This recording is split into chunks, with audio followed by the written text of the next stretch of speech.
Hola mi gente, bienvenidos a tu canal Mi Dentista Salud Oral para Todos. Pero antes de empezar, no te olvides de suscribirte a mi canal y darle clic a la campanita para que te lleguen las notificaciones cuando se suben videos en este espacio. Y el tema de hoy es arteria maxilar interna. Esta arteria maxilar interna, a nivel de la parótida, la carótida externa se comienza a bifurcar en dos arterias, que es la primera, que sería la arteria temporal superficial, que se dirige hacia arriba, y la segunda, que sería la arteria maxilar interna, que se dirige hacia adelante y pasa entre el cuello del cóndilo mandibular y el ligamento esfenomandibular y penetra en la fosa infratemporal y sigue al músculo pterigoideo lateral o externo, que también es conocido, y termina en el fondo de la fosa pterigopalatina, que da su arteria terminal llamada esfenopalatina. Esta arteria hay que recordar que tiene tres porciones. La primera porción, que se encuentra en la porción cigomática, la segunda porción, que sería pterigoidea, y la tercera porción, que sería pterigopalatina. Pero estas porciones se encuentran dentro de fosas. Tanto la porción cigomática como la pterigoidea estarían en la fosa cigomática y la porción pterigopalatina estaría en la fosa pterigomaxilar. Esta arteria maxilar interna, durante su recorrido, nos va a dar 14 ramas colaterales y una rama terminal. Dentro de las ramas colaterales lo vamos a agrupar en 4 grupos. La primera, que sería las arterias ascendentes, el segundo grupo, que sería las arterias descendentes, el tercer grupo, que sería las arterias anteriores, y el cuarto grupo, que sería las arterias posteriores. Dentro de las arterias ascendentes siempre es bueno recordarlo o recordarlos mediante las primeras letras. Dentro de las arterias ascendentes vamos a encontrar 5 de estas. Dentro de ellas vamos a nombrarlas de la siguiente manera. Los vamos a recordar con el siguiente o la siguiente frase: Timeme Tete, que significa las dos primeras letras nos darán a conocer a la arteria timpánica. La que sigue sería la arteria meningia media, la tercera sería la meningia menor, la cuarta sería la temporal profunda media y la última sería la temporal profunda anterior. Y estos serían las 5 arterias ascendentes. Ahora pasemos a las 5 arterias descendentes y los vamos a recordar de la siguiente manera: de Mapup Tepa. ¿A qué se refiere? Que la primera sería la arteria dentaria inferior, la segunda, que sería la maseterina, la tercera la bucal, la cuarta la pterigoidea y la quinta, que sería la palatina superior. Y estos serían las 5 arterias descendentes. Vamos ahora a las arterias anteriores, y a estas las vamos a recordar de la siguiente manera, ya que son 2. Las pueden considerar como al sub o alin. Depende de qué bibliografía estén leyendo, como para encontrarla con el nombre respectivo, que para este caso lo vamos a tener como alin. La primera, que sería alveolar, y la segunda, que sería infraorbitaria, que en algunos otros libros lo vamos a encontrar como suborbitaria. Para la última clasificación o el último grupo, que serían las arterias posteriores, las vamos a conocer como bipte. Las dos primeras letras nos van a dar a conocer la arteria vidiana y la otra sería la arteria pterigopalatina. Entonces así vamos a recordar a todos estos 4 grupos pertenecientes o formarían parte de lo que sería la arteria maxilar interna. Leyéndolo bien sería Timeme Tete, de Mapup Tepa, Alin Bipte. Ahora ya hablamos sobre o nombrar todas las arterias pertenecientes a las ramas colaterales de esta arteria grande, que sería la arteria maxilar interna, pero esta de acá va a finalizar con su rama terminal llamada esfenopalatina. Y ahora vamos a hablar de cada una de ellas para saber hasta dónde llegan.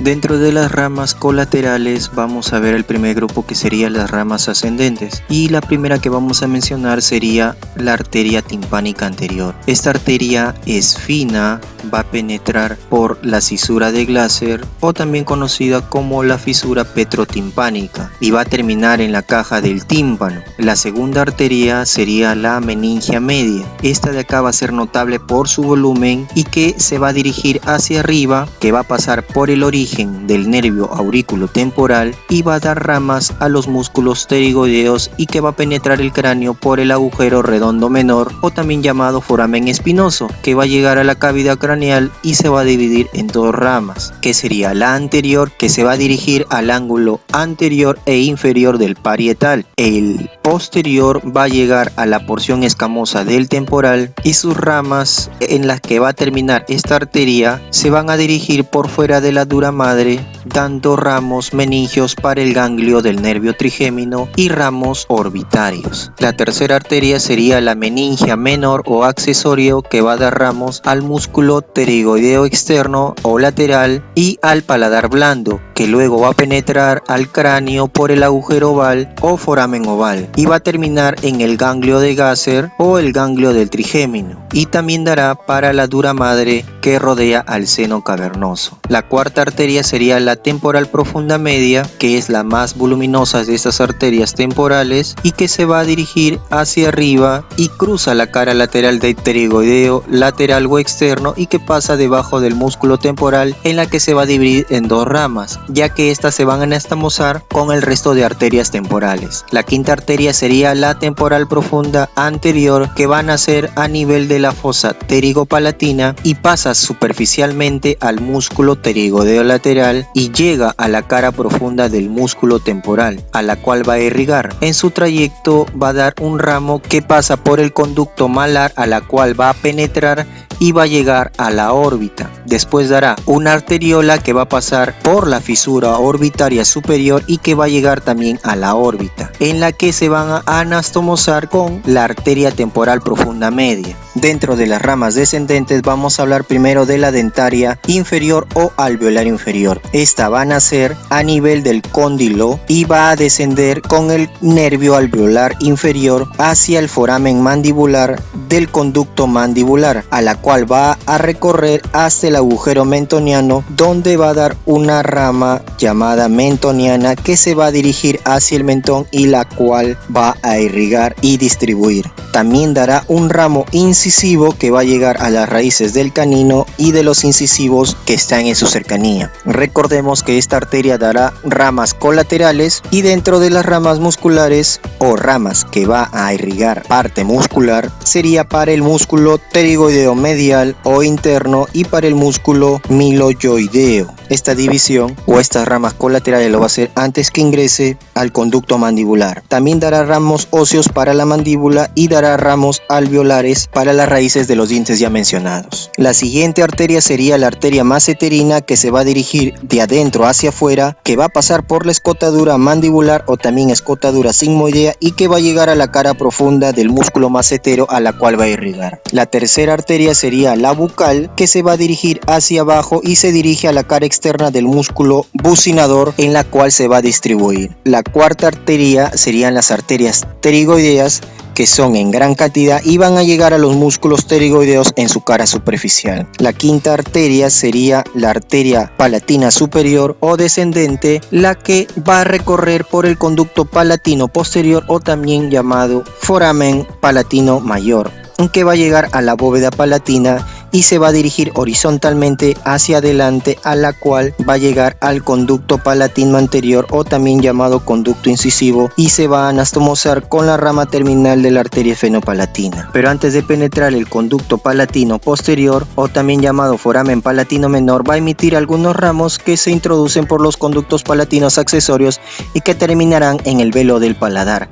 Recordemos que esta arteria va a irrigar a las encías, huesos y mucosa de la bóveda palatina. Dentro de los ramos anteriores, el primero que vamos a mencionar sería la arteria alveolar superior posterior. Esta se va a dirigir hacia abajo y adelante, que va a penetrar por los conductos alveolares o dentarios posteriores para dirigirse a los molares y al seno maxilar, y sus ramos se van a perder en el músculo bucinador. El segundo o la segunda arteria sería la infraorbitaria o sudorbitaria, que se va a originar en la fosa pterigopalatina y que va a atravesar la fisura orbitaria inferior y va a penetrar el conducto infraorbitario y sale por el foramen infraorbitario para llegar a la cara. Pasa por el conducto y sale por el foramen. Saliendo hacia la cara nos va a dar dos ramos, los ascendentes, que llegarán al párpado inferior, y los descendentes que llegarían a las mejillas y labio superior, que después se van a anastomosar con la arteria facial.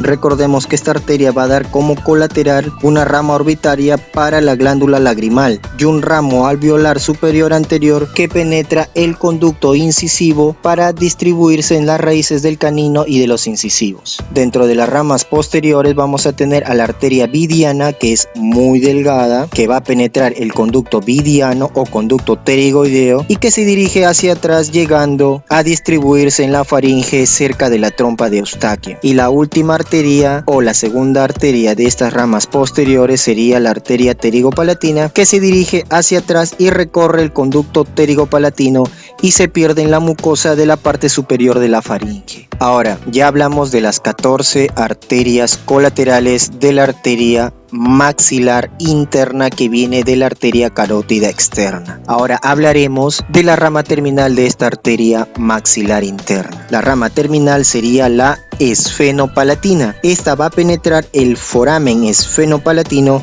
y va a llegar a la cavidad nasal y dará dos ramas. La primera rama sería la interna o arteria del tabique, que atraviesa el conducto palatino anterior o incisivo y llega a la bóveda palatina, donde se anastomosará con la arteria palatina superior. La segunda rama sería la rama externa o arteria de los cornetes himeatos. Estas se van a agotar en la mucosa pituitaria y llegarán a los senos frontales, células etmoidales, conducto nasal y seno maxilar. Esto sería todo con respecto a la arteria maxilar interna. Y esto sería todo lo que quería informarles sobre esta arteria maxilar interna. Si tienen alguna duda o alguna pregunta, no se olviden de escribir en las cajas de comentarios, y si quisiesen que expongamos algún tema de su agrado, escríbanlo también en la caja de comentarios. No se olviden de suscribirse a mis redes sociales y darnos a conocer su opinión. Esto sería todo, nos vemos.